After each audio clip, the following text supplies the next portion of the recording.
दोस्तों नमस्कार। Study portal में आप सबका स्वागत है। मैं आपका साथी और गाइड डॉक्टर विजय। दोस्तों ये जो स्क्रीन पे दिख रहा है ये केवीएस प्रिंसिपल का 2018 वाला क्वेश्चन पेपर है। इसको आज हम सोल्व करेंगे। इसके बारे में जितने भी बच्चों को पीडीएफ चाहिए थी वो पहले हम भेज चुके हैं। इसके अलावा ऑल ओवर इंडिया में हमारा स्टडी मटेरियल जाता है 8447410108। इस नंबर पर कॉल या व्हाट्सएप पर बात करके मंगवा सकते हैं। चाहे वो आपका केवीएस का एग्जाम हो, चाहे आपका एनवीएस का एग्जाम हो, चाहे आपका डी ट्रिपल एस बी का एग्जाम हो, चाहे आपका यूपीएससी जो दिल्ली के अंदर प्रिंसिपल की पोस्ट फिल करता है उसका हो, सभी का कंटेंट आपको प्रोवाइड करवाया जाता है। और PRT TGT PGT principal vice principal O level का कंटेंट आपके लिए होता है, पार्ट 1 और पार्ट 2 का दोनों। सबसे पहला जो पार्ट है वो आपका पार्ट 1 रहेगा, जिसमें जनरल इंग्लिश वाला जो सेक्शन है वो आपके लिए दिया गया है। इसको थोड़ा सा मैं स्क्रीन पे बड़ा कर देता हूं ताकि आपको देखने में आसानी रहे। क्वेश्चन नंबर 1 देखिए। क्वेश्चन नंबर 1 है, look at the possible meaning of the word pinnacle given below. Choose the correct meaning. Correct meaning आपको चूज करना है। Something of a very high standard and excellent quality, something of a very low standard and deficient in quality, the most important or successful part of something। ये आपका answer आ जाएगा, ये आपका answer होगा। क्वेश्चन नंबर आपका second, improve the underlined phrase of clarity and correctness by selecting the right phrase from those given below to replace it। if you lose your job you will have to blame yourself only। इस phrase को आपने clarity and correctness के साथ देखना है। Will have only yourself to blame, will have only to blame yourself, will have only blame on yourself, will blame only yourself for it. Answer आपका first में आ जाएगा, will have only yourself to blame. Question number आपका third question है, one part of the following sentence में have an error, spot the erroneous part। The train began to slow down beyond Dadar, and when I reached to Andheri, it had started raining heavily। अब देखिए कौन से वाला जो error वाला sport part है वो आपको एक बार देखना है, क्योंकि ऐसे क्वेश्चन नॉर्मल से एग्जाम में आमतौर पर पूछ लिए जाते हैं। आप इसमें देखिए तो आपका जो ये वाला जो सेक्शन है, देखिए नंबर 2 ये वाला, तो ये वाला जो सेक्शन है ये आपका एरर में आ जाएगा। क्वेश्चन नंबर आपका 4, choose the word most nearly opposite in meaning to. Latitude, affection, apathy, sprightfulness या डिसमे। आंसर आपका कौन सा होगा? आंसर आपका होगा थर्ड वाला। क्वेश्चन नंबर है आपका 5वां, find of the given alternatives, choose the one which best explain the underline word. There bodies had suffered contortion as a result of malnutrition।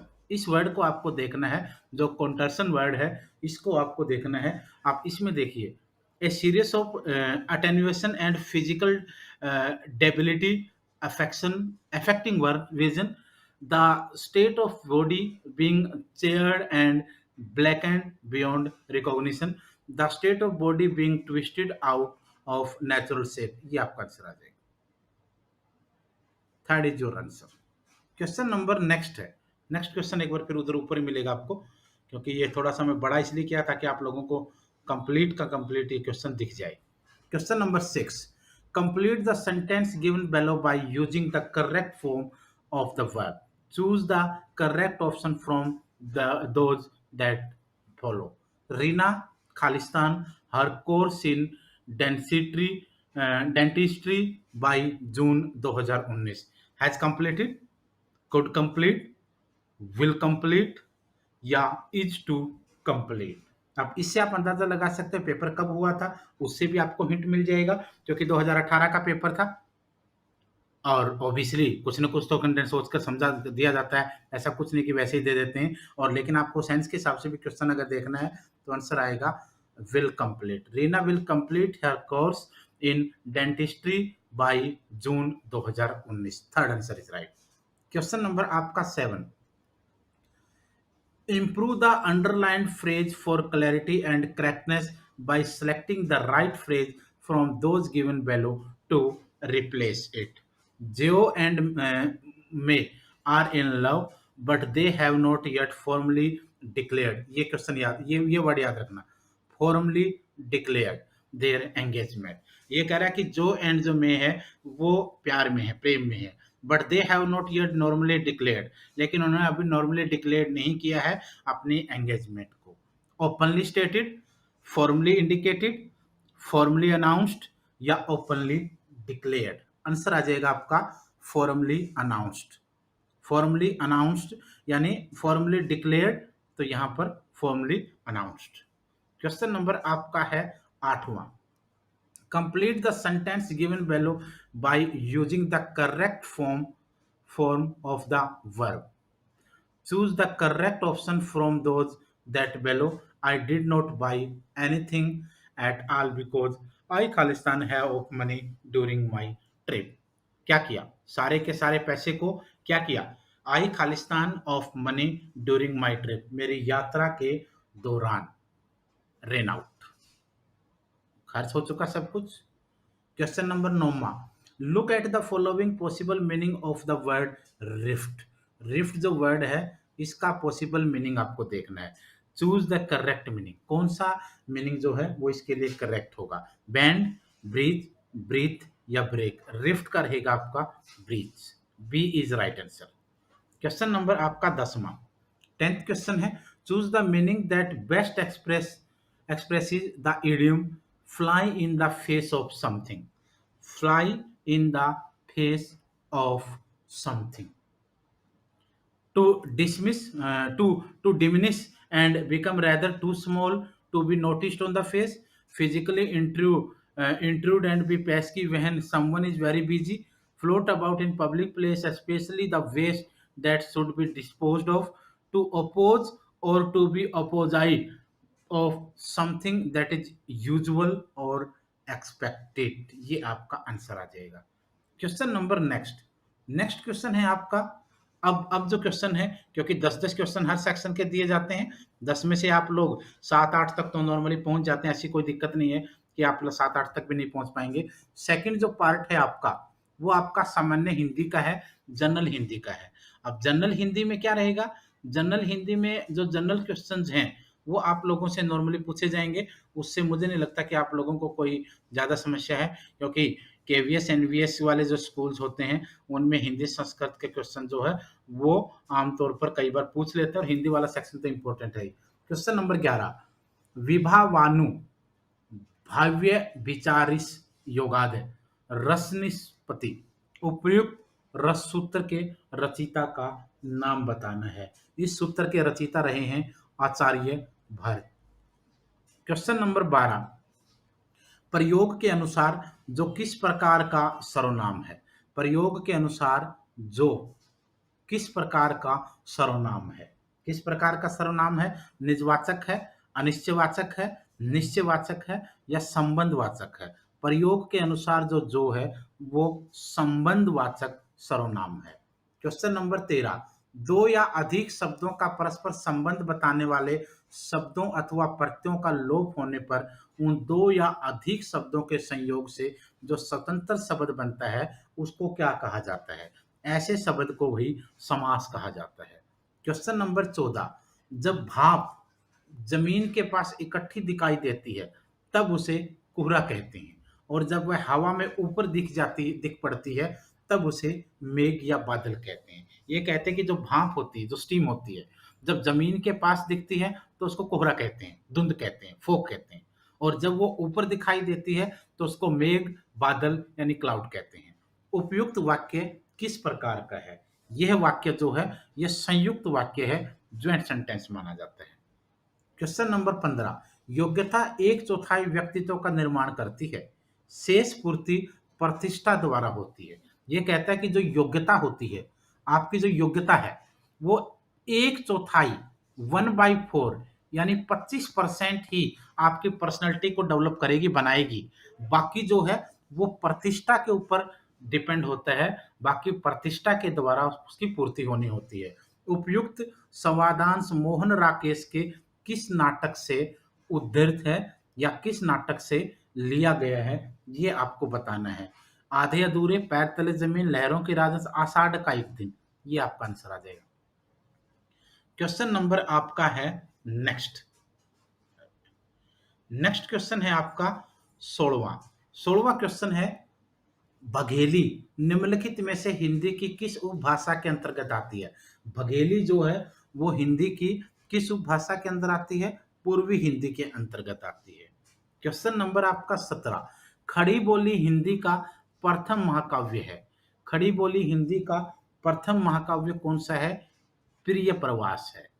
Question number 18, निम्न में से कौन सी प्रवृत्तिगत विशेषता जयशंकर प्रसाद के काव्य में नहीं है? जयशंकर के प्रसाद के काव्य में प्रगतिवादी दृष्टिकोण नहीं है।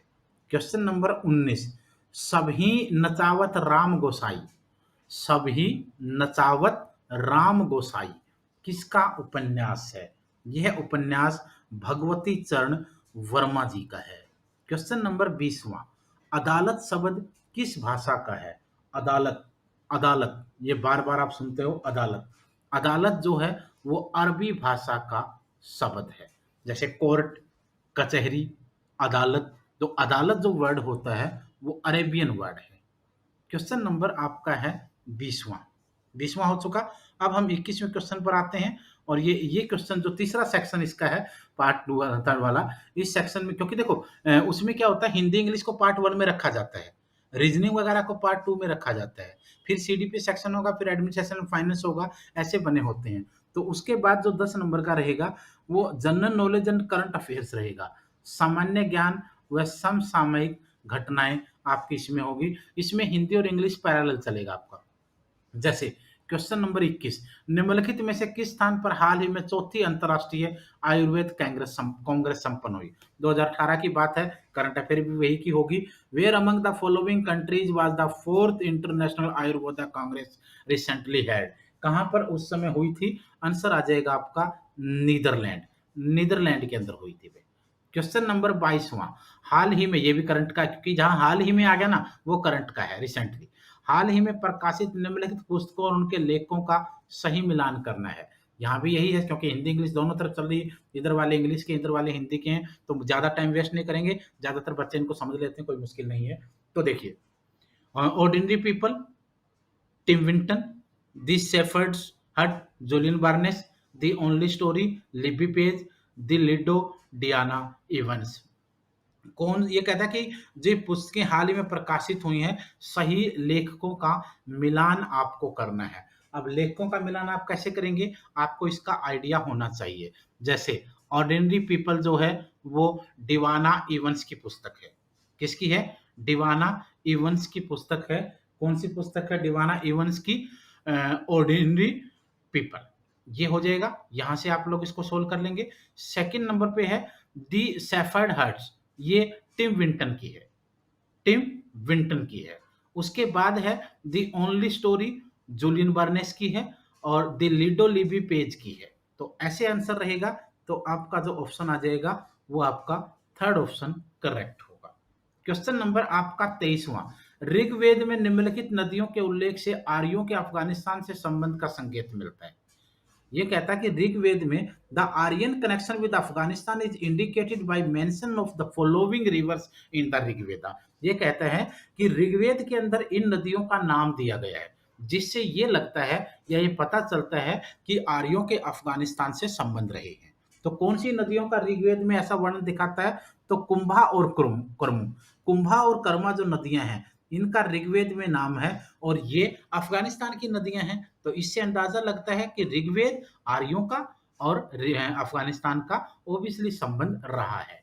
क्वेश्चन नंबर 24वां, अप्रैल 2018 में घोषित 65वें राष्ट्रीय फिल्म पुरस्कारों में निम्नलिखित में से किस फिल्म को सर्वश्रेष्ठ फीचर फिल्म का पुरस्कार मिला? तो ये 2018 का पेपर था, तो उसी साल की करंट अफेयर होंगी। एक साल का करंट अफेयर आप जरूर देखिएगा, ये हमने भी चैनल पे 2021 का भी डाल दिया है, वो भी आप लोग देख सकते हैं। तो उस समय किसको मिला था? विलेज रॉकस्टॉक।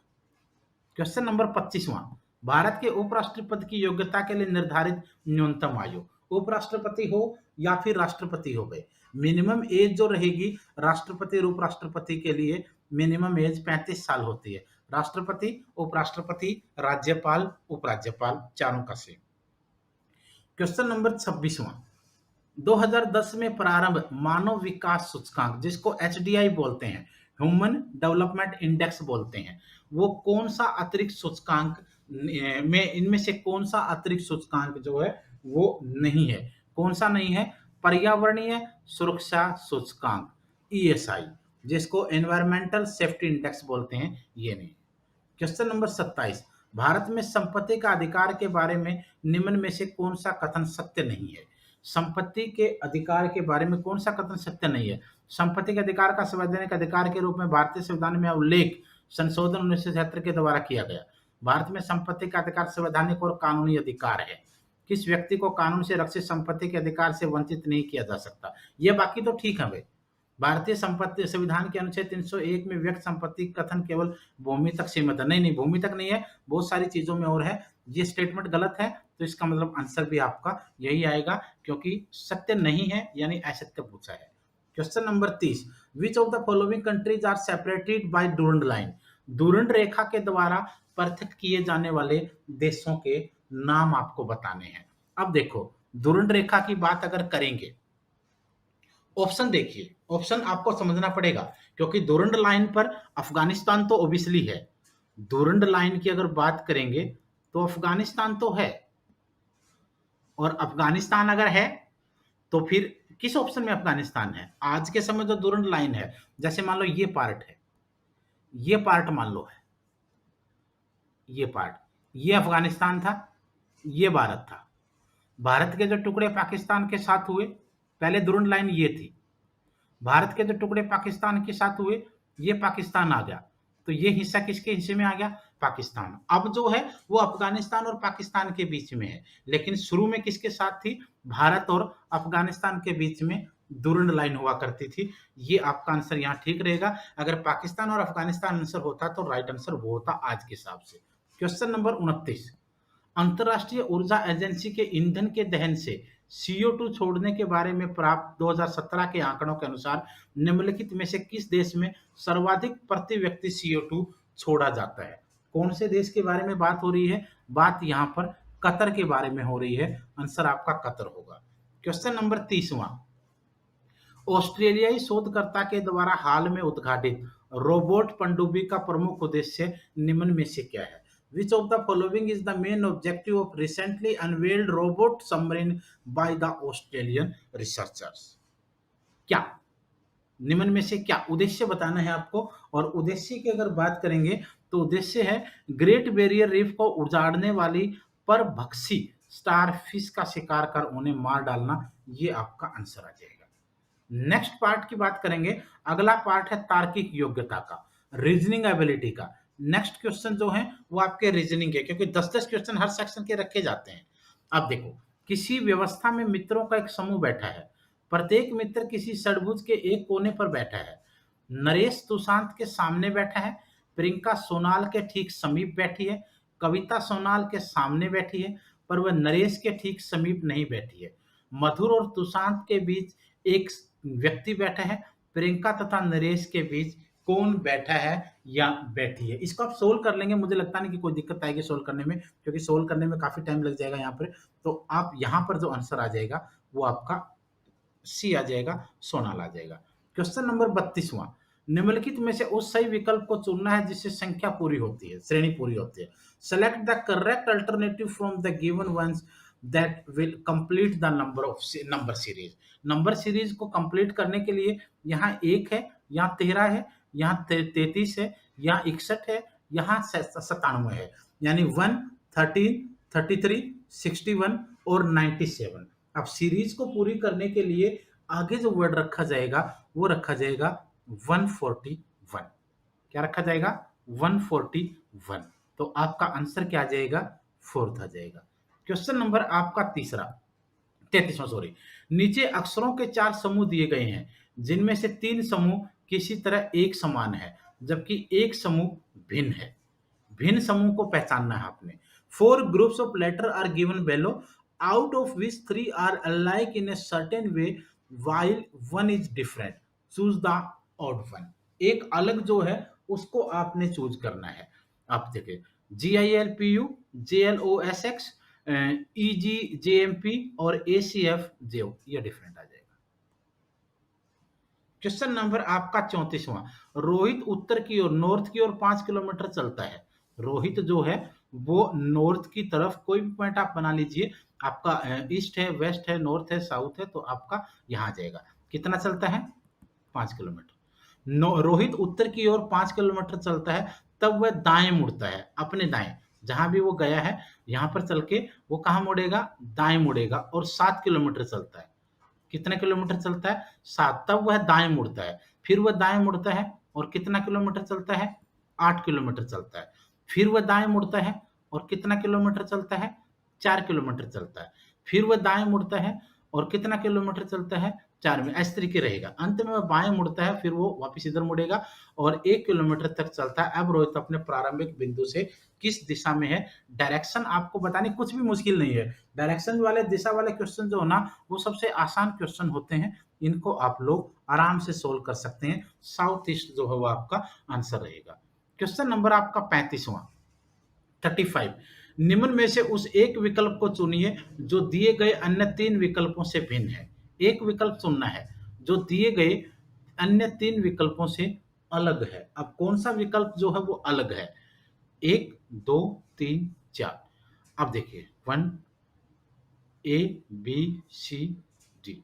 कौन सा विकल्प दिए गए विकल्पों से अलग है, ये आपको देखना है।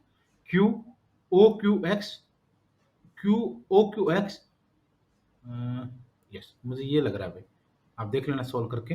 B, C is right, third is right answer, B अलग है।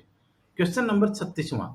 किसी कागज को निम्न प्रश्न पत्रों के अनुसार मोड़कर छेदा गया है। कागज को खोलने के पश्चात नीचे दिए गए उत्तर चित्रों में से किस प्रकार का चित्र जो है वो दिखाई देगा? ये चित्र जो है वो किस प्रकार का दिखाई देगा? ये चित्र जो है आपका इस टाइप का दिखाई देगा। Question number 37। यदि x जोड़ को, ये क्वेश्चन एक बार पढ़ लेना आप लोग, ज्यादा मुश्किल नहीं है, क्योंकि इस टाइप के क्वेश्चनों को आपको थोड़ा पेपर पे करके देखना पड़ेगा। आंसर मैं आप लोगों को दे सकता हूं, और बाकी जो चैप्टर जब करवाएंगे ऑनलाइन क्लास में तो सर आपको करवाएंगे अच्छे से, कोई दिक्कत नहीं। 38वां क्वेश्चन। निम्नलिखित में से कौन मनुष्य से उसी प्रकार संबंधित है जिस प्रकार ऑरेंथोलॉजी पक्षी से संबंधित है? मनुष्य जो है वो ऐसे ही संबंध है उससे जैसे ऑरेंथोलॉजी पक्षी से संबंधित है। ऑर्थोलॉजी का पक्षी से जो संबंध है वो मनुष्य का संबंध किसके साथ है? एंथ्रोपोलॉजी के साथ होगा। सिंपल है। Question number 39। नीचे दिए गए चित्र में कितने त्रिभुज हैं? How many triangles are there in the given figure? कितने त्रिभुज हैं, कितने ट्रायंगल्स हैं, ये आपको बताना है। अब ट्रायंगल की बात रहेगी तो इसमें 1 2 3 4 5, क्योंकि हर किसी से इधर से इधर से इधर से इधर से इधर से इधर से इधर से इधर से इधर से इधर से अलग अलग अलग काफी सारे बन जाएंगे भाई।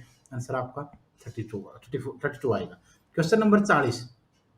किसी कुट भाषा में ट्रायंगल को F K H M B H S S लिखा गया है, तो इस कुट भाषा में कंप्यूटर को किस प्रकार लिखा जाएगा? इस कुट भाषा में कंप्यूटर को क्या लिखेंगे आप लोग?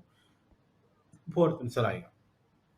अगला सेक्शन देखिए। अगला सेक्शन कंप्यूटर का है भाई, कंप्यूटर लिटरेसी का, क्योंकि हर सेक्शन से 10-10 क्वेश्चन पूछे जाते हैं, तो ऑब्वियसली कंप्यूटर के क्वेश्चन भी होंगे। अमेजन, फ्लिपकार्ट तथा अलीबाबा किसके उदाहरण हैं? Amazon, Flipkart and Alibaba are example of, ये किसके एग्जाम्पल हैं? ई कॉमर्स वेबसाइट है भाई। अमेजन, फ्लिपकार्ट, अलीबाबा वगैरह ई कॉमर्स वेबसाइट है। Question number 42। MICR stand for, MICR जो है उसका अर्थ बताएं, किसके लिए स्टैंड करता है? Magnetic ink character reader, magnetic ink character reader. Question number 43। Which of the following option represent correct pairing? कौन सा विकल्प सही युग्म को निरूपित करता है, ये आपको बताना है। युग्म कौन सा सही युग्म को निरूपित करता है? MS word book writing, MS excel delivering lecture, MS power point accounting. अब देखिए कौन सा युग्म सही विकल्प को निरूपित करता है। सही विकल्प की अगर इसमें बात करेंगे तो आपका ये आ जाएगा, थर्ड वाला आएगा या फोर्थ वाला आ जाएगा, नहीं, एमएस वर्ड थर्ड, फोर्थ, यहाँ पे थर्ड आंसर आ जाएगा। ए के साथ वन आ जाएगा, बी के साथ ये आ जाएगा और इसके साथ ये आ जाएगा। Third is right answer. Question number 44, किसी प्रिंटर की आउटपुट गुणवत्ता का किस आधार पर मूल्यांकन किया जाता है? किसी कंप्यूटर की आउटपुट गुणवत्ता का किस आधार पर मूल्यांकन किया जाता है? ये मूल्यांकन जो है वो डॉट प्रति वर्ग इंच, डॉट पर square inch. Question number 45, OCR is the acronym for, OCR किसका संक्षिप्त रूप है? ओसीआर जो है वो optical character reader, optical character reader. Question number 46, निम्न में से कौन सा एंटीवायरस सॉफ्टवेयर नहीं है? Which of the following is not antivirus software, इनमें से कौन सा जो है वो एंटीवायरस सॉफ्टवेयर नहीं है? मैकेफी है, ट्विफकील है, एप्रोट है, पाइथन नहीं है, पाइथन नहीं है। Question number 47, the phrase burn the CD means, burn the CD वाक्यांश का अर्थ आपको बताना है। सीडी पर नया डाटा लिखना, write new data on CD. Question number 48, light pen है एक, लाइट पेन इज एन या ए, लाइट पेन क्या है? ऑप्टिकल इनपुट डिवाइस है, ऑप्टिकल इनपुट डिवाइस है। Question number 49, a gateway is use to connect computer of, gateway का उपयोग कौन से कंप्यूटर को संबंध करने के लिए होता है? आंसर है दो या अधिक भिन्न कनेक्शन ओरिएंटेड प्रोटोकॉल के, टू और more different connection oriented protocol. Question number 50, fibre optic cable is used for, fibre optical cable का उपयोग किसके लिए होता है? उच्च गति पर डाटा संचरण के लिए, transmitting data at high speed. Question number है आपका, नेक्स्ट सेक्शन है आपका एजुकेशन वाला, शिक्षा से रिलेटेड, पार्ट 3 में आपका आता है ये। यहाँ पर काफी सारे क्वेश्चन आपके लिए होंगे, एक एक क्वेश्चन को देखिएगा। दृष्टिबाधित बालकों की शिक्षा के संदर्भ में धन पाठ्य चर्चा का अर्थ बताएं। Pulse curriculum in the context of education of children with visual impairment means, आपको अर्थ बताना है और इसका अर्थ रहेगा सह गतिविधियां एवं अनुभव जो स्वयं में सार्थक हैं किंतु पाठ्यचर्या में प्रत्यक्ष रूप से सम्मिलित नहीं होते हैं, ये आपका आंसर होगा। क्वेश्चन नंबर 52, पाठ्यचर्या सहगामी गतिविधियों को आयोजित करने के पीछे मुख्य उद्देश्य होता है।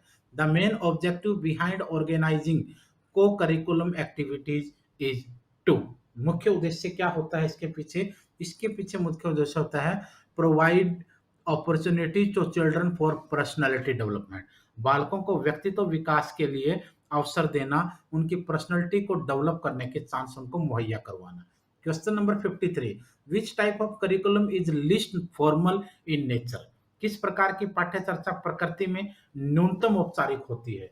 न्यूनतम औपचारिक होती है भाई एक्टिविटी सेंटर्ड करिकुलम, जो गतिविधि केंद्रीय पाठ्यचर्या है वो होती है। क्वेश्चन नंबर 54, एक आंकलन विधि जिसमें विद्यार्थी को अपने प्रदर्शन पर सही अवसर पर प्रतिपुष्टि दी जाती है, इकाई विषय के अंत में नहीं, उसे कहते हैं। Is an assessment procedure the students gets a feedback on his her performance at the right moment and not at the end of unit topic is known as, उसको क्या जाना जाता है? असेसमेंट फॉर लर्निंग, अधिगम हेतु आंकलन उसको कहा जाएगा। क्वेश्चन नंबर आपका है 55, सामाजिक विकास अनिवार्य रूप से विषय है, जो सोशल डेवलपमेंट है, social development is essentially a matter of, किस चीज का ये मैटर बनता है? सोशल डेवलपमेंट जो है वो सामाजिक कर्म के साथ किसी के उद्देश्यों का एकीकरण का है। The integration of one's purpose with those of the social order.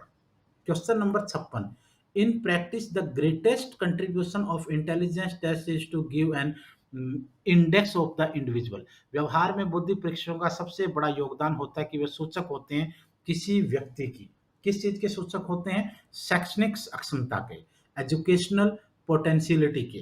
Question number 97, which of the following is not A use of assistive technology for disabled children? कौन सा अपंग बालकों हेतु सहायक प्रौद्योगिकी का प्रयोग नहीं है? यह विकलांगता वाली परिस्थिति को दूर कर सकती है। It can remove the handicapping condition. Question number 58, यदि एक वितरण में थोड़े ही ऊंचे स्कोर हैं, तब निम्नलिखित में से केंद्रीय प्रवृत्ति का कौन सा माप उपयोग करना उपयुक्त होगा? If a distribution has a few very high score, which of the following measure of central tendency would be more appropriate to use? क्या रहेगा आंसर? आंसर रहेगा माध्यिका, जिसको मेडन बोलते हैं। क्वेश्चन नंबर 59, एक शिक्षण सत्र के दौरान बालक के वर्तमान प्रदर्शन सत्र को उपयुक्त बनाने की हेतु प्रस्तुत की गई सहायता के साथ तालमेल बैठाने को क्या कहते हैं? Adjusting the support offer during a teaching session to fit the child current level of performance is termed as. उसको क्या कहा जाएगा? उसको आप लोग स्कैफोल्डिंग कहते हैं। उसको आप स्कैफोल्डिंग कहते हैं, यानी पकड़ संरक्षण कहते हैं। क्वेश्चन नंबर 60, ये सारे के सारे जो क्वेश्चन हम डिस्कस कर रहे हैं, ये केवीएस 2018 का जो प्रिंसिपल का पेपर था उसके क्वेश्चन है सारे के सारे, और ये सब हम डिस्कस कर रहे हैं। और ये आपको पहले भी मैंने बताया था कि 8447410108 ये हमारा व्हाट्सएप नंबर है। हम ऑल ओवर इंडिया में स्टडी मटेरियल यानी नोट्स कोरियर से भेजते हैं पूरे भारत में। चाहे आप केवीएस की तैयारी कर रहे हैं, चाहे आप एनवीएस की तैयारी कर रहे हैं, चाहे आप दिल्ली प्रिंसिपल में यूपीएससी की तैयारी कर रहे हैं, चाहे आप सीटेट की तैयारी कर रहे हैं, PRT, TGT, PGT, principal, vice principal, सब लेवल के नोट्स हमारे होते हैं। यूजीसी नेट के भी हम लोग नोट्स आपको कोरियर से देते हैं, तो उनको भी ऑर्डर कर लीजिए और सिलेक्शन लीजिए फटाफट। Question number 60, which of the following statement is true? निम्न में से कौन सा कथन सत्य है? ये आपको बताना है। कथन बताना कौन सा सत्य है। सभी कक्षागत परीक्षण विश्वसनीय एवं वैध होते हैं। All classroom test are reliable as well as valid. एक विशेष परीक्षण जब किसी एक उद्देश्य हेतु वैध होता है, तब ये दूसरे उद्देश्य हेतु भी वैध होता है। गलत हो जाएगा। विश्वसनीय होने हेतु एक परीक्षण को वैध होना चाहिए, गलत हो जाएगा। वैध होने हेतु एक परीक्षण को अनिवार्य रूप से विश्वसनीय। देखो, a test must be reliable in order to be valid. ये आपका रहेगा। वैध होने हेतु एक परीक्षण को अनिवार्य रूप से विश्वसनीय होना चाहिए। कोई भी चीज अगर रिलायबल होना चाहती है या वैलिड होना चाहती है तो उसको रिलायबल होना पड़ेगा। अगर वो रिलायबल नहीं है तो इसका मतलब वो वैलिड भी नहीं है। क्वेश्चन नंबर आपका 61, आनुवांशिकता किस सीमा तक विकास को प्रभावित करती है?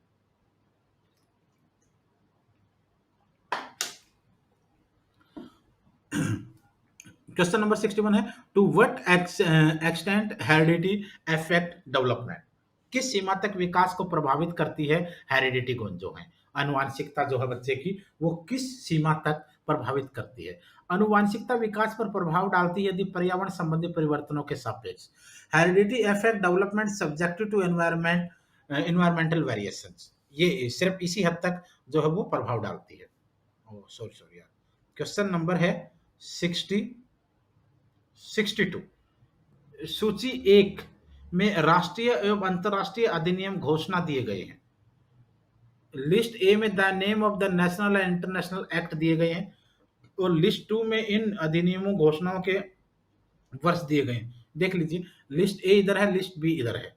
अपंग लोगों का अंतर्राष्ट्रीय वर्ष, international year of disabled people, सभी के लिए शिक्षा पर विश्व सम्मेलन, world conference on education for all, PWD अधिनियम, PWD act, RCI act, RCI अधिनियम। अब आपको मिलान करना है। इसमें बिल्कुल सिंपल, ज्यादा उलझने की जरूरत नहीं है। इसने कहा कि आप मिलान कीजिए। अगली तरफ इस तरफ इनकी डेट्स हैं, ईयर्स दिए गए हैं, और इधर जो एक्टिविटीज हैं, आपकी घटनाएं जो हैं वो दी गई हैं। अब मिलान आप कैसे करेंगे, इसके लिए आपको थोड़ा बहुत आइडिया तो देखो होना चाहिए। अगर थोड़ा बहुत आइडिया होगा तो बात बन जाने वाली है। जैसे अपंग लोगों का अंतर्राष्ट्रीय वर्ष, यानी international year of disability people जो है वो 1986, यानी ए का थर्ड के साथ है। अब ए थर्ड में कहाँ है? ये ए लाइन है, इसके नीचे थर्ड देखिए कहीं है क्या, या फोर है क्या कहीं? यहां पर देखिए, फोर कहीं है क्या? यहां पर फोर सिर्फ एक ही जगह है। यहां पर जो फोर है वो सिर्फ एक ही जगह है, सी में है। और कहीं है ही नहीं, सिर्फ यही है। तो आपका आंसर, ज़्यादा सोचने की ज़रूरत ही नहीं पड़ेगी, पहली बार में पकड़ में आ जाएगा, कभी-कभी दूसरी बार में आता है, लेकिन यहाँ पहली बार में पकड़ में आ रहा है।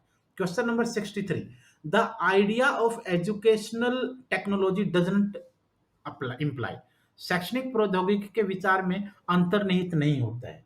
क्या अंतर्निहित नहीं होता है? औद्योगिक क्रांति के बाद केवल शिक्षा हेतु प्रौद्योगिकी का उपयोग, use of technology after industrial revolution for education only. Question number 64, उत्तरवर्ती अधिगम द्वारा पिछले अधिगम में हस्तक्षेप की सक्रिय प्रक्रिया को सामान्य जाना जाता है।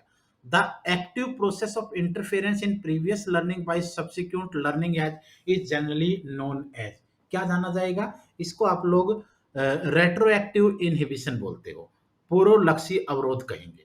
क्वेश्चन नंबर 65, गैर निर्देशित परामर्श में परामर्शदाता, in non directive counselling the counsellor, क्या कहेंगे?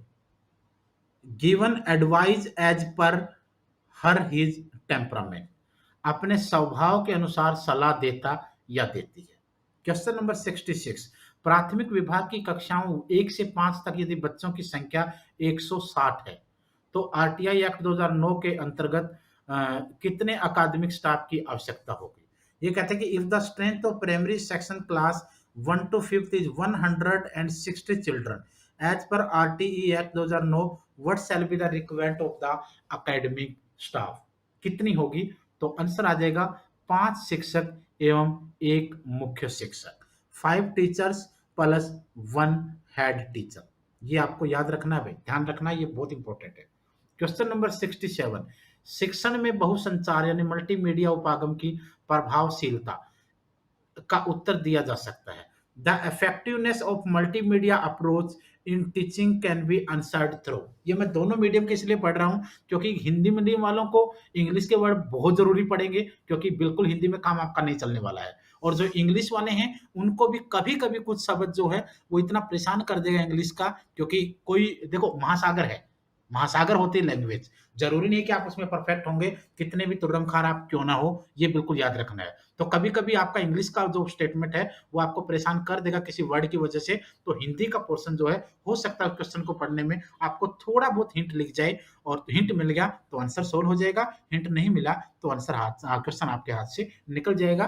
तो इसलिए इस चीज को आपको ध्यान बिल्कुल लेकर चलना है, अवॉइड नहीं करना किसी चीज को, ये हमारा कहने का मतलब है। अवॉइड करेंगे तो फिर एग्जाम और सिलेक्शन आपको अवॉइड करेगा ही करेगा। देखो, the effectiveness of multimedia approach in teaching can be answered through experimentation, experimentation, परीक्षण के द्वारा भी। क्वेश्चन नंबर 68, श्रीमती कंवर अपने विद्यार्थियों को दावत या अतिरिक्त मध्यावकाश समय के वादों के साथ पुरस्कृत नहीं करती है, अपने विद्यार्थियों में वह निम्न में से किस प्रकार का अभिप्राय प्रोत्साहित कर सकती है? Mrs Kanwar doesn't award her student with treats और promises of extra research time, which one of the following type of motivation is सी likely to encourage in her student, किस तरीके का? आंसर आ जाएगा आपका इंट्रिंसिक, आंतरिक में। क्वेश्चन नंबर 69, निम्न में से किस परिस्थिति में अधिगम के रूप में आकलन संभव है? In which of the following situation assessment as learning is possible? सहयोगी अधिगम, कोलैबोरेटिव लर्निंग। क्वेश्चन नंबर आपका 70वां, संयोजनवादी दृष्टिकोण अधिगम को मान्यता देता है। The connectionist, the connectionist viewpoint recognize learning as bond information, बंद निर्माण के रूप में भी। क्वेश्चन नंबर 71, राष्ट्रीय पाठ्य चर्चा ढांचा एनसीएफ 2005 के अनुसार किस अवस्था पर आकलन पूर्ण रूप से गुणात्मक होना चाहिए? According to national curriculum framework NCF 2005, at which stage the assessment must be purely qualitative, किसके ऊपर? ECCE and class 1 and 2 of the elementary stage, पूर्व प्राथमिक शिक्षा ईसीसीई तथा प्रारंभिक सत्र की कक्षाएं 1-2 के लिए। क्वेश्चन नंबर 72, माध्यमिक महत्व का सिद्धांत क्या अनुबंधित करता है? What does principle of subsidy stipulate, किस चीज को? आंसर आ जाएगा what can be done best at particular level should be done at that level and not at higher level. ये कहता है कि किसी विशेष स्तर पर जो सबसे अच्छा किया जा सकता है ना, उसी स्तर पर किया जाना चाहिए, न कि उच्च स्तरों के ऊपर। ठीक है, क्वेश्चन नंबर 73, निम्न में से किसको आप सबसे ज्यादा हद तक मानसिक रूप से बाधित बालकों की शिक्षा से जोड़ते हैं? Which of the following do you associate to the greatest with the education of the mentally retarded? M R Christine Ingram, Christine Ingram को। क्वेश्चन नंबर आपका 74, निम्न में से पाठ्य चर्चा की सर्वाधिक रूप से व्यापक परिभाषा कौन सी है? विच one of the most comprehensive definition of curriculum कौन सी होती है? Learning from all desirable and undesirable experience in the school, विद्यालय में सभी वांछनीय एवं अवांछनीय अनुभव से अधिगम, ये आंसर आ जाएगा। क्वेश्चन नंबर 75, निम्न में से संकलित आकलन की क्या विशेषता नहीं है? संकलित which is not a characteristic of summative assessment, क्या विशेषता नहीं है? क्या विशेषता आकलन की, संकलित आकलन यानी समेटिव असेसमेंट की क्या कैरेक्टरिस्टिक या विशेषता नहीं है, ये बताना है। Grades do not carry much weight, grades का अधिक महत्व नहीं रखना। क्वेश्चन नंबर 76, अनुदेशात्मक योजना किसके लिए होती है? For whom an instructional plan is meant for, instruction plan जो है वो किसके लिए होता है, ये आपसे पूछ रहा है। Teacher, student and educational planner, शिक्षकों, विद्यार्थियों और शैक्षणिक योजनाकारों के लिए। Question number 77, which of the following may not be a characteristic of innovative educational technology, नवाचार शैक्षणिक प्रौद्योगिकी निम्न में से कौन सी एक विशेषता नहीं हो सकती है? कौन सी नहीं हो सकती है? कम लागत, लो कॉस्ट तो बिल्कुल नहीं हो सकती है। Question number 78, classroom transactions can be best improved by, कक्षा संचालन को सर्वोत्तम रूप से सुधारा जा सकता है किसके द्वारा? शिक्षकों में स्व अनुवीक्षण की भावना भरने द्वारा, installing self monitoring among teachers. Next question है आपका 79, कक्षा 10th एवं 12th की पब्लिक परीक्षाओं में गणित और अंग्रेजी विषयों में परीक्षा के संदर्भ में एनसीएफ 2005 की मुख्य अनुशंसा क्या है?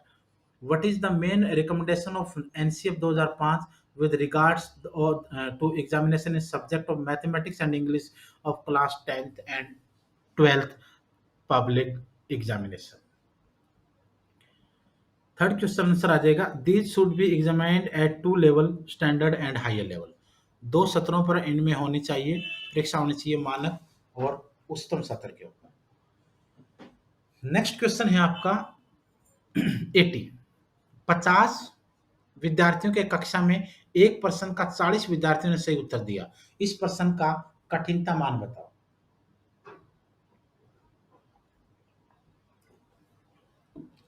ये कह रहा है कि in a class of 50 a question was correctly answered by 40 student, the difficulty value of that question is, 50 विद्यार्थी कक्षा में हैं, एक प्रश्न का 40 विद्यार्थियों ने सही आंसर दिया है और 10 ने गलत आंसर दिया है, तो उस प्रश्न की जो कठिनता है, जो डिफिकल्टी लेवल है, वो आपको बताना है। उसका जो डिफिकल्टी लेवल होगा वो क्या रहेगा? 20 रहेगा। ये निकालना सीखना होगा आपको। क्वेश्चन नंबर 81, एक व्यवस्थित चरण दर चरण सब अनुदेशात्मक कार्यक्रम जो निश्चित व्यवहार का अधिगम सुनिश्चित करता है वो क्या कहलाता है? A systematic step by step self instruction programme aim to ensure the learning of stated behaviour is known as, इस बिहेवियर को क्या कहा जाएगा? प्रोग्राम्ड लर्निंग कहेंगे, अभिकर्मित अधिगम कहेंगे। क्वेश्चन नंबर 82, आरटीआई एक्ट 2009 के अनुसार, आरटीआई एक्ट 2009 के अनुसार उच्च प्राथमिक सतह पर कितना शिक्षक छात्र अनुपात होना चाहिए? ये कहता है कि RTE act 2009, right to education act 2009 के अनुसार what should be the teacher pupil ratio at upper primary stage, क्या रेशियो होना चाहिए? ये रेशियो जो है वो 1/30 का होना चाहिए, 1:30। क्वेश्चन नंबर आपका 83, एक प्रश्न जिसमें पूछा जाता है कि कौन सी नीति सर्वाधिक संख्या हेतु सर्वाधिक कल्याण का परिणाम देगी? यह संज्ञानात्मक क्षेत्र के ब्लूम के वर्गीकरण की निम्न श्रेणियों में किससे संबंध रखता है? A question that read at which policy will result in the greatest good for the greatest number relates to which of the following categories in Bloom taxonomy of cognitive domain? Answer आ जाएगा आपका evaluation, मूल्यांकन, A answer होगा। Question number 84, एक विद्यार्थी के व्यक्तित्व की रचना जानने हेतु एक व्यक्तिगत सामाजिक सामंजस्य सूची का प्रयोग किया जाता है। इस सूची हेतु निम्न में से किस वैधता प्रमाण की आवश्यकता होती है? To know the composition of a student personality, a personal social adjustment inventory is used.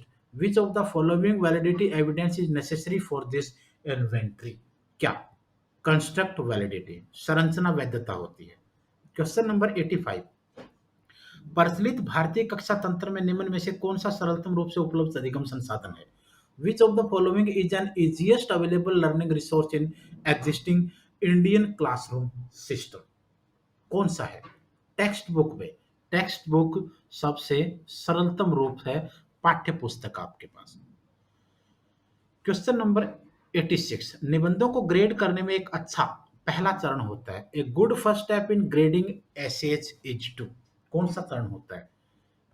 Construct a set of scoring criteria और ए रूब्रिक, मानदंड प्रबंध लेखन का एक सेट या एक शीर्षक बनाना, रूब्रिक। 87, सामान्य बालकों के मुकाबले निम्न में से किस क्षेत्र में बधिर बालक सर्वाधिक सापेक्षिकहीनता दर्शाते हैं? In which of the following areas do deaf children tend to show the greatest relative inferiority to normal children? कौन से में? आंसर आ जाएगा लैंग्वेज डेवलपमेंट, भाषा विकास के अंदर में। क्वेश्चन नंबर 88, अर्थपूर्ण सामग्री के तत्परता से सीखने का मूल कारण बताओ।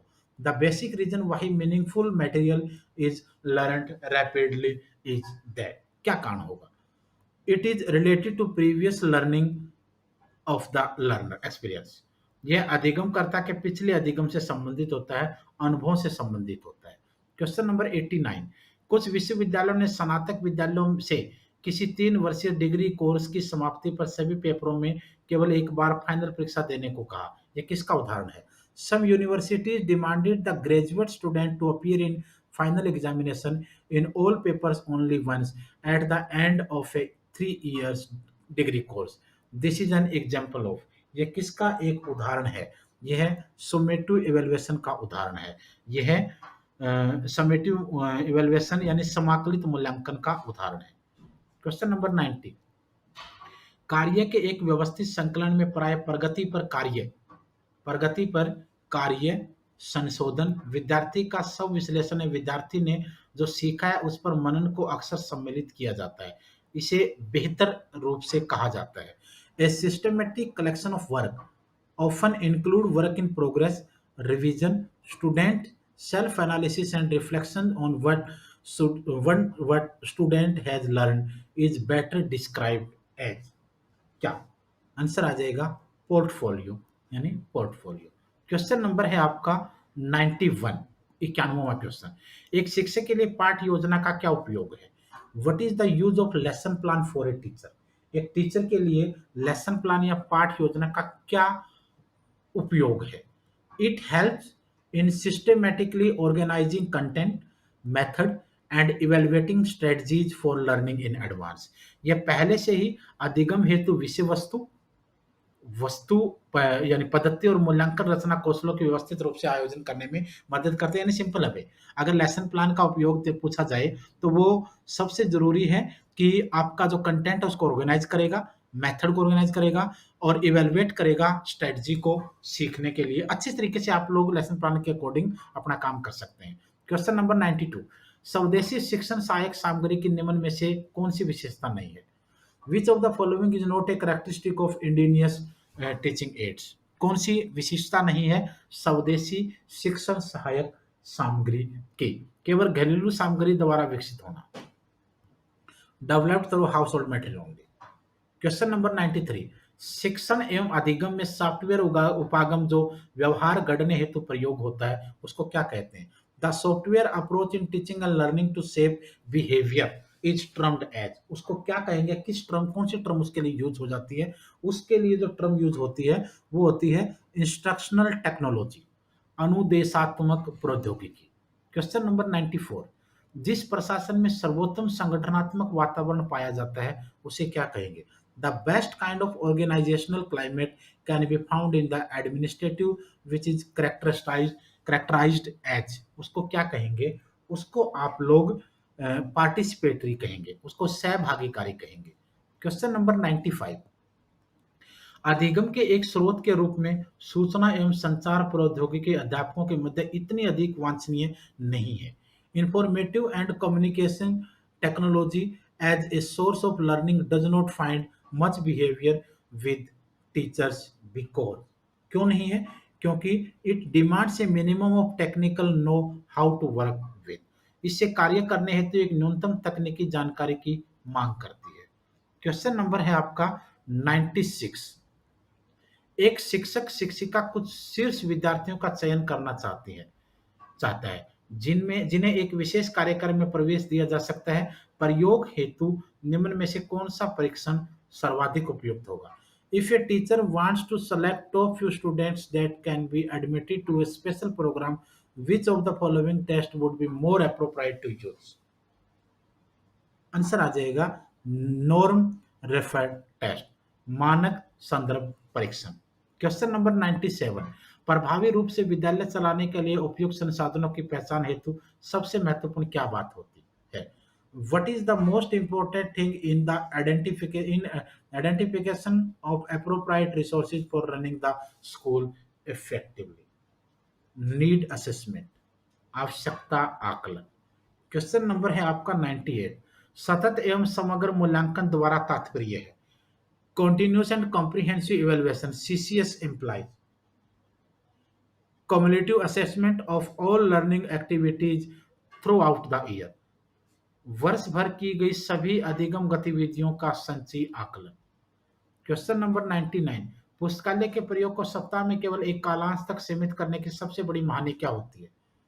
What is the greatest disadvantage of restricting the use of library to one period a week? Seldom allow children to cultivate a taste for reading. यह बालकों में पढ़ने की सुरुचि टेस्ट को विरले ही संभव बनाता है। 100वां क्वेश्चन, पाठ्य पुस्तक अधिगम का शक्तिशाली स्रोत हो सकती है यदि text book can be a strong sources of learning if, अगर its content is discussed with example in an interesting manner, अगर रुचिकर तरीके द्वारा उदाहरण से इसके विषय वस्तु की चर्चा की जाती है तो यानी एडमिन फाइनेंस का पहला question, at which rate travelling allowance is admissible to a kidney donor who himself is a government servant? गुर्दा दान करता जो स्वयं एक सरकारी कर्मचारी है किस दर पर यात्रा भत्ते का वो हकदार होगा, ये आपको बताना है। अब देखिए, दानकर्ता सरकारी कर्मचारी को अनुप्रयोज्य यात्रा भत्ता, दान देने वाले सरकारी कर्मचारी को अनुप्रयोज्य यात्रा भत्ता, या फिर ए और दो में से उच्चतर यानी हायर, या फिर ए और दो में से लोअर, क्या मिलेगा ये आपको देखना है। TA at the rates applicable to the owner government servant, ये आपका आंसर रहेगा फर्स्ट वाला, यानी दानकर्ता सरकारी कर्मचारी को अनुप्रोज्य यात्रा भत्ता, TA at the rate applicable to the donor government servant. Question number दूसरा, आप लोगों की अलग राय हो सकती है भाई, क्योंकि बहुत सारे इंटेलिजेंट और ओवर इंटेलिजेंट भी मिल जाएंगे, लेकिन आप लोगों की अलग राय हो सकती है, लेकिन हम इनको इस तरीके से सोल्व करेंगे कि कोई दिक्कत ना रहे। Question number 102, if an SSC dependent is suffering from serious disability an amount of, यदि किसी करदाता का आश्रित गंभीर उपंगता से ग्रसित है तो निम्न में से वित्त अधिनियम 2018 के अंतर्गत कितनी रकम उसकी कराधीन आय से घटाई जा सकती है? Is deductible from the taxable income as per finance act 2018, 50,000, 75,000, 7.5 of taxable income या 1,25,000। तो ऐसी स्थिति में जो आपका आंसर होगा वो रहेगा 1,25,000, 1,25,000 रुपए। क्वेश्चन नंबर आपका थर्ड, तीसरा question, on which of the following leaves a government servant can not take voluntary retirement? इनमें से कौन सी छुट्टी पर होते हुए सरकारी कर्मचारी जो वीआरएस है, स्वैच्छिक सेवानिवृत्ति जो होती है, जिसको वॉलंटरी रिटायरमेंट बोलते हैं, वीआरएस बोलते हैं, वो नहीं ले सकता? किस प्रकार की छुट्टी पर होते हुए जो गवर्नमेंट एम्प्लॉई है वो वीआरएस नहीं ले सकता? कौन सी छुट्टी पर होते हुए? कैजुअल लीव पर, आकस्मिक अवकाश पर ले सकता है भाई, ईएल के ऊपर ले सकता है, अर्जित अवकाश पर, एसपीएल पर भी ले सकता है। तो जो कमिटेड लीव होती है, जो सीएल होती है, जिसको आप लोग परिवर्तित अवकाश बोलते हो, कॉम्यूटेड लीव को, इसके ऊपर जो होते हुए है वो वीआरएस नहीं ले सकता। परिवर्तित अवकाश या कॉम्यूटेड लीव के ऊपर होते हुए वीआरएस एक सरकारी कर्मचारी नहीं ले सकता है। Question number 104, which of the following is not correct with regard to the complaints committee for prohibited of sexual harassment of working women. कामकाजी महिलाओं के लिए यौन उत्पीड़न का निषेध से संबंधित शिकायत समिति के बारे में क्या सही नहीं है। सही क्या है क्या नहीं है वो आपको बताना है। जो सही है वो बाकी तीनों के तीनों ऑप्शन ऑटोमेटिकली आपके बच जाने वाले हैं। देखिए, it should make a monthly report to the government department concern of the complaints and action take on it. यह समिति संबंधित सरकारी विभाग को शिकायतों और उन पर की गई कार्यवाही पर मासिक रिपोर्ट भेजेगी। ये सही नहीं है। इसकी अध्यक्ष एक महिला हो, it should be headed by a woman, बिल्कुल, क्योंकि मामला ही ऐसा है तभी न्याय हो पाएगा। Not less than half of its member should be woman, कम से कम आधे सदस्य महिला होने चाहिए, बिल्कुल ठीक है। It should involve A third party is NGO it is familiar with the issue of sexual harassment. इसमें ऐसा तृतीय पक्ष जैसे कि असरकारी संस्था, एनजीओ वगैरह हो जो यौन उत्पीड़न के विषय में जानकारी रखता हो। महिला अध्यक्ष होनी चाहिए, कम से कम आधे सदस्य महिला होने चाहिए, और ऐसा एनजीओ वगैरह इसमें शामिल हो जो इस बात की जानकारी रखता हो। ये सारे के सारे तीनों के तीनों पॉइंट सही हैं, और ये वाला गलत था। तो यहाँ आपका गलत पूछा गया, इसने ठीक नहीं पूछा गया, तो ए आपका आंसर होगा, ये आपका आंसर रहेगा ए। क्वेश्चन नंबर आपका 105, how much advance of approved CGHS package rates in is admissible to government servant under CSMA rules and CGHS rules for all indoor treatment subject to prescribed conditions। सरकारी कर्मचारी को केंद्रीय सेवा यानी चिकित्सा परिचर्चा नियमों एवं केंद्र सरकार स्वास्थ्य सेवा योजना के अंतर्गत सभी भर्ती उपचार हेतु अनुमोदित संपुट दर का कितना अग्रिम स्वीकार्य होता है। 100%, 75%, 50% या 90%। 90% जो है आपका आंसर आ जाएगा। नेक्स्ट क्वेश्चन है 105। नेक्स्ट क्वेश्चन, अच्छा कई सारी पीडीएफ है, एडमिनिस्ट्रेशन फाइनेंस की, सिविल एंड एकेडमी की, एजुकेशन साइकोलॉजी की, चाइल्ड डेवलपमेंट पेडागोजी की, बहुत सारी पीडीएफ भी वीडियो के डिस्क्रिप्शन में है। पीडीएफ भी आप जाकर डाउनलोड कर सकते हैं, और मटेरियल तो ऑल ओवर इंडिया में आपको हम भेज ही रहे हैं। Question number 106, which of the following has been excluded from the definition of goods and service. वस्तु एवं सेवा कर की परिभाषा से निम्नलिखित में से क्या अपवर्जित है। Telephone service, supply of electricity, transportation facility या सेल ऑफ लैंड। वस्तु एवं सेवा कर की परिभाषा में निम्नलिखित में से क्या अपवर्जित है। Which of the following has been excluded from the definition of GST, good and service tax. अब देखो इसमें ऑप्शंस क्या हो सकता है। टेलीफोन सर्विस नहीं रहेगा, सप्लाई ऑफ इलेक्ट्रिसिटी नहीं होगा, ट्रांसपोर्टेशन में ये भी नहीं होगा, तो सेल ऑफ लैंड जो है, भूमि विक्रय जो है, ये आपका आंसर आ जाएगा। Question number 107, the combined total period of medical attendance by authorised medical attendant specialist should be all jointly be limited to 3 days, 30 days, 10 days, 5 days। प्राधिकृत चिकित्सक विशेषज्ञ द्वारा चिकित्सा की संयुक्त समयावधि निम्न में से कितनी सीमाबद्ध की गई है, कितने को लिमिट किया गया है, लिमिटेड किया गया है। तो आंसर आ जाएगा आपका 10 days यानी 10 दिन के लिए। क्वेश्चन नंबर आपका 108, मैं हिंदी इंग्लिश इसलिए कर रहा हूं क्योंकि दोनों मीडियम के बच्चे होते हैं, और थोड़ा सा चाहे कोई कितना भी बड़ा अंग्रेज क्यों ना हो भाई, इंडिया में थोड़ा बहुत कहीं ना कहीं आपको जरूरत पड़ती है, ये हम भी मानते हैं, और अगर आप वो नहीं है तो फिर आप इसको माइंड बिल्कुल ना करें। Which of the following is not correct. No government servant shall except with previous section of the prescribed authority. कोई सरकारी कर्मचारी सिवाय निर्धारित प्राधिकारी की पूर्वानुमति के बिना के निम्नलिखित नहीं करेगा। Sell any immovable property to any foreigner, किसी विदेशी को अचल संपत्ति नहीं बेचेगा। Acquire any immovable property outside India, देश से बाहर कोई अचल संपत्ति अर्जित नहीं करेगा, खरीदेगा नहीं। Dispose of any immovable property outside India, देश से बाहर अचल संपत्ति क्रय विक्रय नहीं करेगा।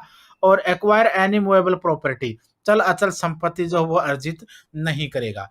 कौन सा सही नहीं है?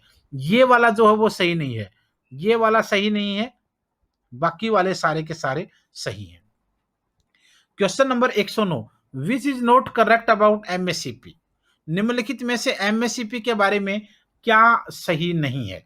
The bench mark is good up to the grade pay of RS 7600 level 12 in pay matrix, इसमें 7600 ग्रेड पे वेतन मैट्रिक्स में लेवल 12 तक मानक गुड है, ये सही नहीं है, ये आपका आंसर आ जाएगा। क्वेश्चन नंबर आपका 110, इलेक्ट्रॉनिक उल्टी नीलामी के संबंध में निम्न में से कौन सा असत्य है? Which of the following is not correct in relation to electronic reserve auction, क्या असत्य है ये आपको बताना है। Effective competition through existing competitive market is ensured, ठीक है। Processing entity should have detailed description of the subject matter of the procurement, ये भी ठीक है भाई। उसके बाद total value of procurement should not exceed 10 lakh, ये गलत हो जाएगा। आपूर्ति की कुल मूल्य 10 लाख से अधिक नहीं होना चाहिए, ये गलत हो जाएगा। तो इसका मतलब आपका आंसर जो वो इसमें ये रहेगा, क्योंकि असत्य इसमें पूछा है इसने। क्वेश्चन नंबर 111, निम्न में से किस आदेश पर एक सरकारी कर्मचारी अपील नहीं कर सकता? Against which of the following order a government servant is not permitted to prefer an appeal, निम्नलिखित जो आदेश दिए गए हैं किसके ऊपर एक सरकारी कर्मचारी जो है वो अपील नहीं कर सकता है? किसके ऊपर? ऐसे आदेश पर जो शासित के रूप में नहीं है, किंतु जो उच्चतर पद पर स्थानापन्न रूप से कार्य करते हुए उसे किसी निमंत्रण पद पर परिवर्तित करता है। निलंबन के आदेश पर, किसी शासित में वृद्धि करने वाले आदेश पर, स्थानांतरण के आदेश पर, ये ठीक है भाई।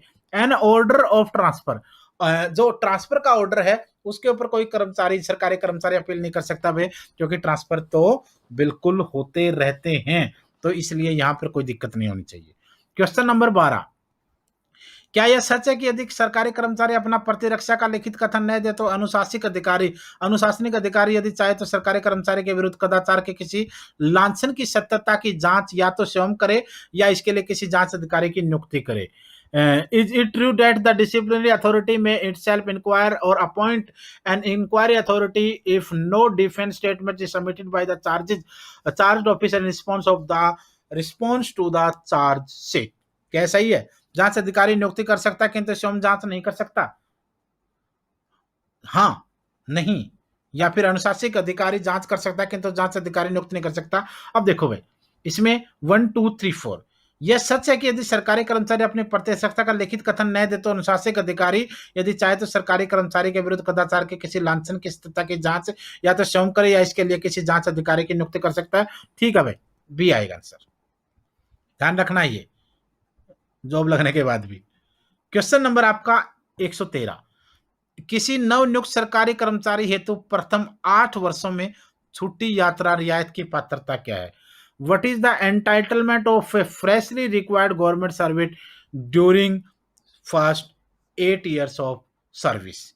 क्या छुट्टी यात्रा रियायत की पात्रता क्या है ये आपको बताना है। 8 वर्ष में प्रथम 4 अवसरों पर गृह नगर तथा अगले 4 अवसरों पर भारत में कहीं भी, 4 वर्ष के ब्लॉक में 2 अवसरों पर गृह नगर तथा तीसरे चौथे अवसर पर भारत में किसी भी स्थान पर, 4 वर्ष के ब्लॉक में 3 अवसरों पर भारत तक में किसी भी स्थान पर, चौथे अवसर पर गृह नगर, 4 वर्ष के ब्लॉक के में 3 अवसर पर गृह नगर और चौथे अवसर पर भारत में कहीं भी। 3 concessions to home town and 4 to anywhere in India in a block of 4 years, ये आपका राइट होगा। क्वेश्चन है आपका 114, in international travel and officer drawing pay in pay matrix 13 and below is entitled to which of the following class by air? वेतन मैट्रिक्स 13 एवं निम्न पाने वाले अधिकारी के प्रकरण में अंतर्राष्ट्रीय हवाई यात्रा पर किस श्रेणी की पात्रता है? इकोनॉमी श्रेणी पे, इकोनॉमी श्रेणी इसी। नेक्स्ट क्वेश्चन है आपका 115, which of the following if occur in relation to any act of sexual harassment may amount to sexual harassment? निम्नलिखित में से कौन सा व्यवहार कामकाजी महिलाओं के यौन उत्पीड़न का निषेध से संबंध होने पर यौन उत्पीड़न माना जा सकता है? किसको यौन उत्पीड़न माना जा सकता है भाई? रोजगार में अधिमान्य व्यवहार का वचन, रोजगार में अहितकर व्यवहार की धमकी, इसके मौजूदा या भविष्य के रोजगार प्रतिष्ठा के बारे में धमकी, अपमानजनक आचरण जिसके जिसके उसके स्वास्थ्य और सुरक्षा के सभी हैं। तो भाई सभी लग रहे हैं, सभी प्रकार के काम इसमें आ जाएंगे। ABCD, ए आपका आंसर आएगा, ऑल ऑफ द अबव। इसका मतलब सभी होना चाहिए था, बट आपका ये आंसर आएगा। Question number 116, which is not true regarding service book. निम्न में से सेवा पुस्तिका के बारे में क्या ठीक नहीं है? सर्विस बुक के बारे में जब इसने कथन कहे कौन सा ठीक नहीं है? यदि खो जाए तो सरकारी कर्मचारी 50 रुपए देने से पुनः प्राप्त कर सकता है। ठीक है भाई। If it is lost, A government servant can replace it by repayment of 50। आगे जाकर बढ़ सकते हैं, ऐसा मत सोचना कि 2000 लगभग 20, 30, 50 साल बाद भी आप सेम देखेंगे। Question number 117, if A penalty of with holding of the next increment is imposed for a period of 3 years, how many increment will be withheld? यदि 3 वर्ष के लिए अगली वेतन वृद्धि रोकने की शास्ति का आदेश होता है तो कितनी वेतन वृद्धि रुकेगी? 3 साल वाले में भी कितनी वेतन वृद्धि रुकेगी? ये आपने देखा होगा पैरा ओलंपिक वाले मामले में खिलाड़ी के साथ भी ये मामला इस साल भी चर्चा में रहा था। तो कितने साल की रुक जाएगी? 3 साल की भी।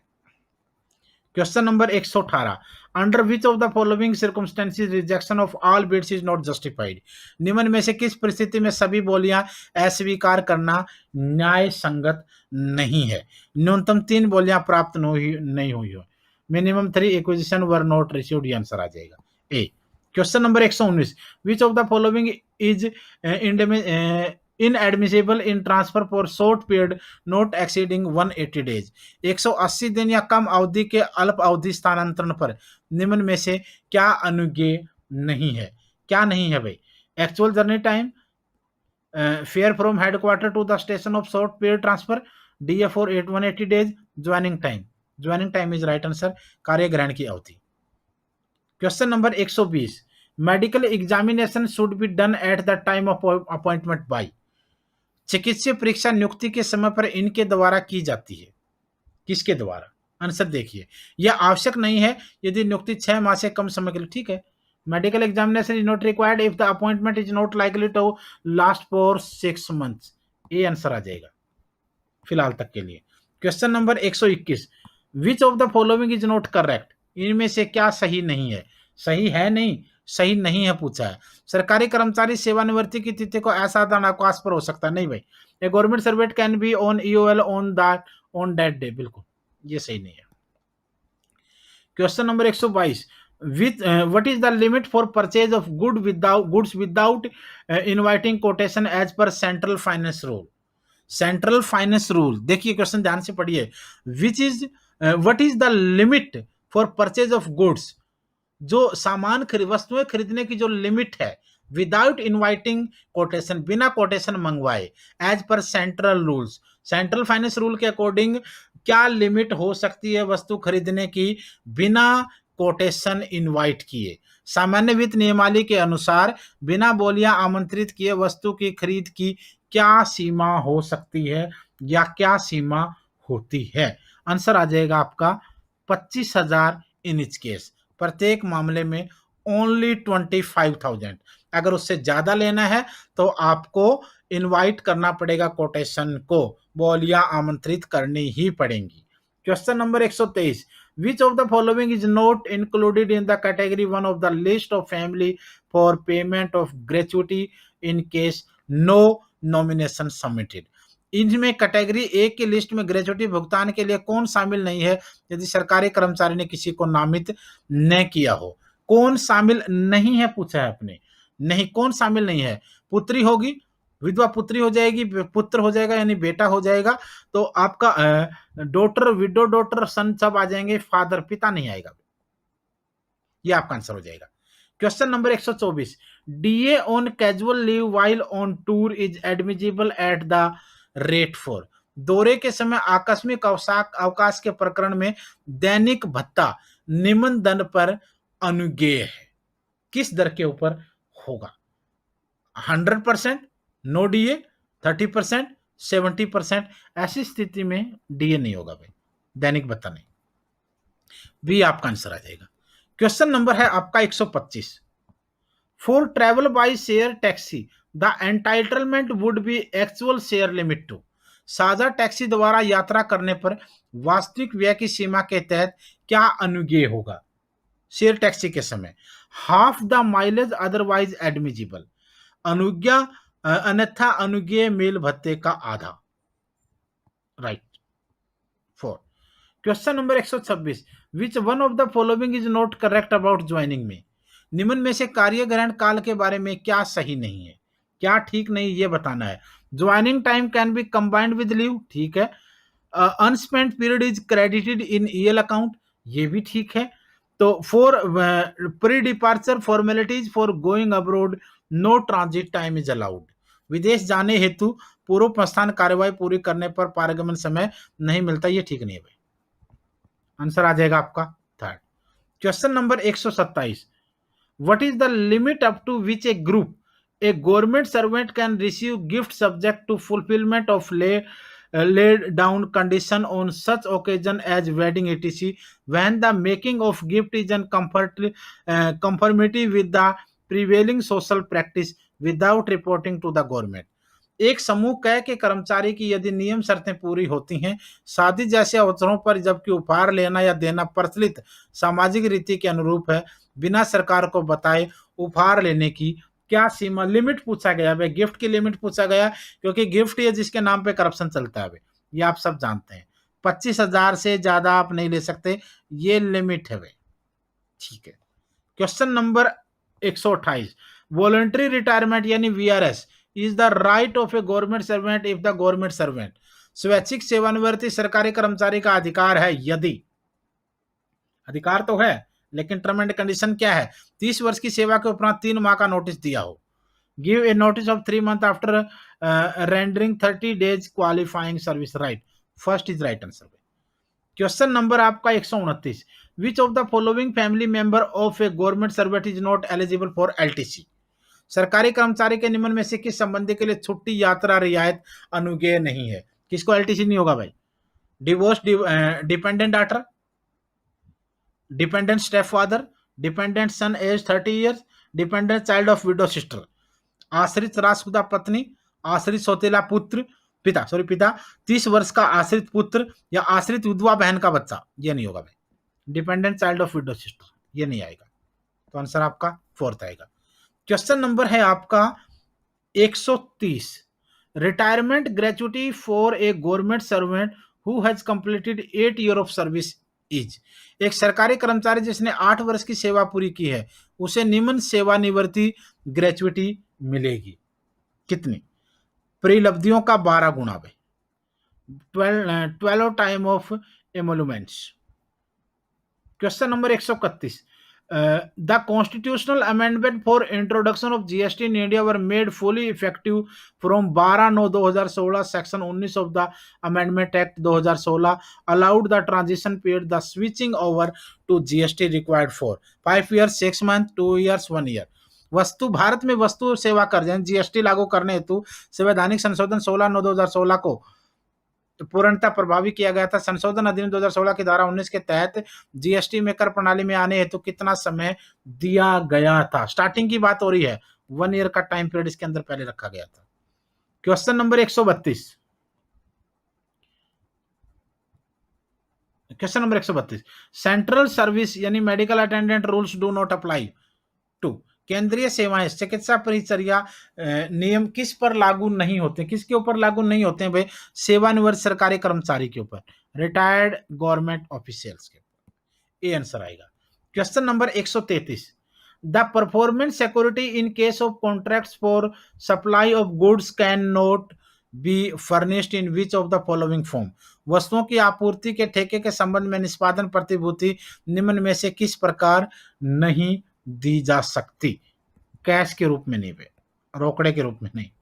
क्वेश्चन नंबर आपका 134, which of the following is not correct, no government servant shall except with the previous section of the government, निम्न में से कौन सा सही नहीं? कोई सरकारी कर्मचारी सिवाय सरकार की पूर्व अनुमति के क्या क्या क्या ऑप्शन दे रखे हैं? किसी अन्य रोजगार के लिए वचनबद्ध नहीं करेगा, कोई व्यापार या व्यवसाय नहीं करेगा, किसी अन्य रोजगार के लिए बातचीत नहीं करेगा, अवैतनिक सामाजिक कार्य नहीं करेगा, फोर्थ आंसर आ जाएगा। क्वेश्चन नंबर आपका है 135, CCS pension rules are applicable to one of the following, केंद्रीय सिविल सेवा पेंशन नियमावली इनमें से एक पर लागू है। किसके ऊपर लागू है ये आपको बताना है। Daily rated employ, person paid for contingency, person who were inducted in civil service of the government before 1/1/2004, क्योंकि 1/1/2004 से पहले के जो गवर्नमेंट एम्प्लॉय है उनके ऊपर पेंशन नियम, उनसे पहले वाले कर्मचारियों को पेंशन का प्रावधान रखा गया। Question number 136, a serving government servant can act as defence assistant in a maximum of how many cases at a time. कोई सरकारी कर्मचारी जो सेवा में है अधिकतम कितने केसों में प्रतिरक्षा अधिकारी के रूप में काम कर सकता है? कितने केसों में प्रतिरक्षा अधिकारी के रूप में काम कर सकता है? 3 केसों में कर सकता है बस। Question number 137, the NPS is based on the principle of, राष्ट्रीय पेंशन सिस्टम निम्न के ऊपर आधारित है। किस चीज के ऊपर आधारित है? The benefit as accord on the investment as opted by a government servant, सरकारी कर्मचारी ने जो निवेश विकल्प दिया हो उस पर जो लाभ हो। ये आपका आंसर आएगा। Question number 138, which of the following does not amount to a penalty under rule 11, निम्न में से कौन सी शास्त्री नियम 11 में शामिल नहीं है? क्योंकि ये हिंदी वाले बच्चों को थोड़ा सा समझना पड़ेगा, कुछ वर्डों को आपको इंग्लिश के वर्डों का सारा बिल्कुल लेना पड़ेगा, इसलिए मैं बार बार बोलता हूँ। थर्ड आएगा premature retirement under FR 56 J, FR 56 J के तहत समय सेवा पूर्व सेवानिवृत्ति। Question number 139, as per general finance rule 2017 a ministry of department should not prepare a list of likely suppliers of non consulting service on the basis of which of the following, सामान्य वित्त नियमावली यानी जो general finance rule 2017 है उसके अनुसार सभी मंत्रालयों अथवा विभागों को गैर परामर्शदात्री सेवाओं के संभावित आपूर्तिकर्ताओं की सूची निम्न में से किस आधार पर नहीं बनानी चाहिए? नो, आपके आंसर नहीं वाला आपको चुनना है। किसके? Yellow page, website, trade journals या eligibility condition formulated by the ministry of department, मंत्रालय द्वारा विभाग द्वारा निश्चित पात्रता शर्त। Fourth question answer, question number 140, is LTC admissible to a government servant on study leave, क्या सरकारी कर्मचारियों को अध्ययन छुट्टी की अवधि में छुट्टी यात्रा रियायत अनुज्ञेय है? क्या है ऐसी स्थिति में? यस, सब्जेक्ट टू कंडीशंस के ऊपर डिपेंड करता है, शर्तें अनुज्ञेय होती हैं। शर्त। Question number 141, which of the following is not admissible as per transfer TA rules, स्थानांतरण टीए नियमावली के अनुसार निम्न में से कौन सा अनुज्ञेय नहीं है? कौन सा नहीं है बताइए। देखिए, TA for family member added after the date of transfer, परिवार के उस सदस्य का टीए जो कि स्थानांतरण की नीति के उपरांत जुड़ा हो, ये नहीं है। आंसर आपका ये आएगा। क्वेश्चन नंबर 141 के बाद चलते हैं 142वां question 142, in case of bids for consultancy service which of the following is correct if two bid system has been adopted, यदि 2 बिड प्रणाली प्रयुक्त की गई है तो परामर्शदात्री सेवाएं हेतु बिड्स के प्रकरण में निम्न में से कौन सा सही है? सही कौन सा ये आपको बताना है। Technical bid should be open fast, तकनीकी बिड पहले खोली जानी चाहिए। फोर्थ आंसर आएगा। Question number 143, which of the following is not correct about special casual leave, इनमें से क्या विशेष आकस्मिक अवकाश के बारे में क्या सही नहीं है? यह राष्ट्रीय खेलों में भाग लेने के लिए भी मिल सकता है, ठीक है। यह 1 वर्ष में 30 दिन तक मिलता है, ठीक है। यह अंतर्राष्ट्रीय खेलों के लिए मिल सकता है, ठीक है। यह सांस्कृतिक कार्यक्रमों के लिए नहीं मिल सकता, गलत हो जाएगा, मिल सकता है। तो आपका आंसर क्या आना चाहिए? फोर्थ आएगा। Question number 144, which of the following is not defined as goods as per GFRL, सामान्य जनरल फाइनेंस रूल के अकॉर्डिंग निम्नलिखित में से किसे वस्तु परिभाषित नहीं किया गया है? वस्तु परिभाषित किसको नहीं किया गया है? वाहन होता है वस्तु, इंटेंजिबल प्रोडक्ट यानी होता है इसमें, बुक्स फॉर लाइब्रेरी इसको नहीं माना गया है, पुस्तकालय तो पुस्तकों को नहीं माना गया है, और लाइव स्टॉक पशु वगैरह इसमें आते हैं।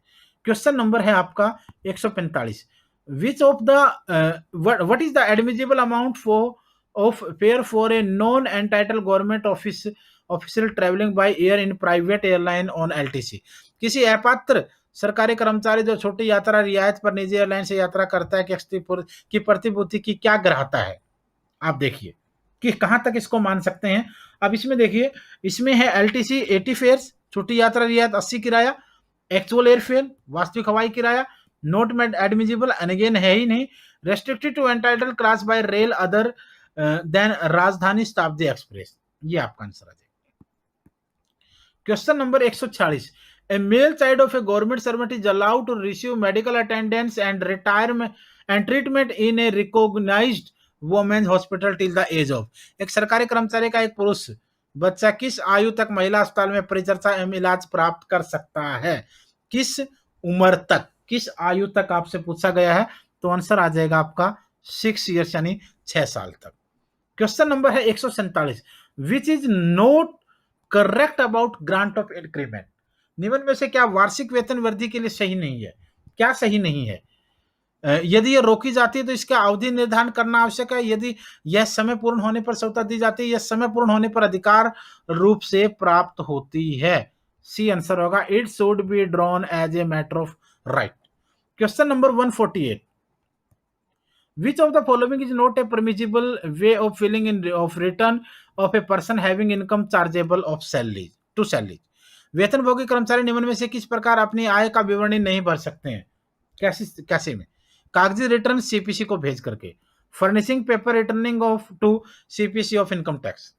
Question number 149, an employ in receipt of a salary of 20,000 and allowance of 10,000 has been granted entertainment allowance of 6,000 per month. What amount will be exempt from income tax under entertainment allowance?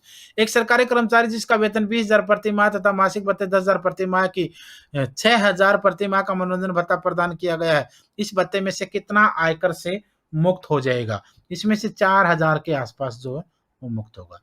Question number 150, A government servant is 24 hours a government servant, which of the following best explain it? एक सरकारी कर्मचारी 24 घंटे सरकारी कर्मचारी, इनमें से कौन सा कथन जो है, कौन सा कथन उत्तम है, ये आपको देखना है। सरकार उसे कहीं ऐसे पद पर नहीं रख सकती जहां उस पर उसका वेतन सरकार द्वारा नियंत्रित संस्था द्वारा देय होता है, यह गलत धारणा है। वास्तव में सरकारी कर्मचारी का संपूर्ण समय सरकार के अधीन है। Concept is miss interrupted in actual work time of the government servant is at the disposal of government. ये आपका आंसर आ जाएगा। तो ये था आपका 150वां क्वेश्चन पे। अच्छा, दोबारा फिर वही बात है कि ऑल ओवर इंडिया में हमारा स्टडी मटेरियल पहुंचाया जाता है। 8447410108 पर कॉल करके, व्हाट्सएप पर बात करके ऑर्डर कर सकते हैं। दूसरी चीज, चाहे कोई भी एग्जाम आपका क्यों ना हो, चाहे केवीएस का एग्जाम हो, चाहे आपका सीटेट का एग्जाम हो, चाहे आपका एनवीएस का एग्जाम हो, चाहे दिल्ली के अंदर प्रिंसिपल में यूपीएससी वाला एग्जाम आपका हो, चाहे आपका एएमआरएस का एग्जाम हो, चाहे आपका सीटेट, जैसे जितने भी टीचिंग एग्जाम है सबके लिए मटेरियल अवेलेबल होता है और लेवल भी सारे हम प्रोवाइड करवाते हैं। चाहे आपका पीआरटी है, चाहे आपका टीजीटी है, चाहे आपका पीजीटी लेवल है, चाहे आपका प्रिंसिपल है, चाहे आपका वाइस प्रिंसिपल है, हर प्रकार के लेवल का कंटेंट आपको अपलोड करवाया जाता है। आज के लिए इतना ही था। चैनल को सब्सक्राइब कर लीजिए, बेल आइकन को